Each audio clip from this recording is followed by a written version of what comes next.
General Keane started out as an infantryman, and he has served in light infantry, airborne infantry, mechanized infantry, and he certainly mastered all of those different types of infantry tactics, techniques, and procedures.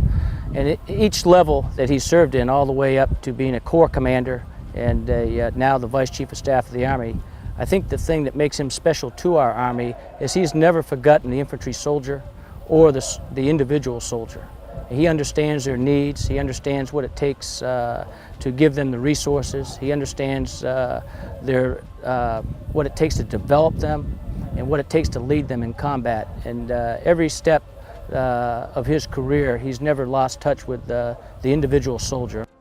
General John Jack Keane was a part of the 101st Airborne and holds a special place in the history of Fort Campbell, but his military career began back in 1966.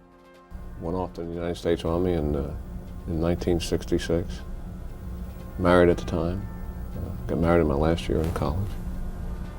And spent most of my time in the Army in operational assignments. And 34 years later, I'm here working in Washington, and I haven't been here in over 20 years. So that's kind of interesting in and of itself. And it's just been just an absolutely marvelous journey. During those 34 years, General Keane has commanded at every level and is now the 29th Vice Chief of Staff of the U.S. Army. He got his undergraduate degree from Fordham University and his master's degree from Western in 1976. General Keane and his wife Teresa have fond memories of the Hill and the time they spent in Bowling Green. I think what I remember most about Western was the camaraderie we had with the ROTC students, the support we received from the administration and the faculty and staff. Vietnam War was on at the time, controversial to be sure. A lot of questions about that, rightfully so. Loved Bowling Green, casual, relaxed town around that campus. We had adopted a child while we were there, who was Kentucky born. It was just a marvelous 2 years for us. Great experience. The General's career has spanned all types of infantry, airborne, air assault, light and mechanized.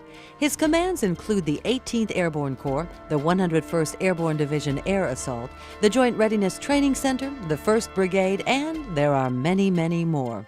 He says all of his command's success has come from teamwork. The Army is all about teams. So you start out with a small team with 30-something people as a platoon leader, and you become a corps commander, and it's 90,000 plus. But what I've thoroughly enjoyed throughout all of that is the opportunity to build an effective team, whether it was a small team or a complex large team. And I could never have done that without the enormous talented people that are around me. I'm a bit of a people person anyway, so I've always had good people around me and had shared experiences with them. Never thought of it as me running this organization. We worked it together, and I think that had to do with some measures of effectiveness we were able to achieve. General Keane, as a leader, is certainly one of our better coaches and mentors. He understands how to build teams. He also understands how to be a team player, and he does that probably as well as anybody I've seen.